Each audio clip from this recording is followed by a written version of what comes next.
உலகை எழுப்பும் ஞாயிறு அங்கே குடியிருப்பான். அவன் ஆனை முகத்தனின் அடியவர் மனத்தில் ஒளியாய் வந்து கொலுவிருப்பான்.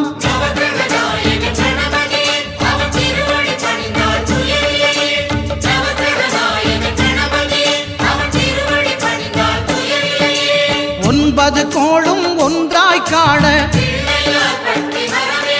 அங்கு கற்பகம் என்னும் கடவுளின் மெய்யில்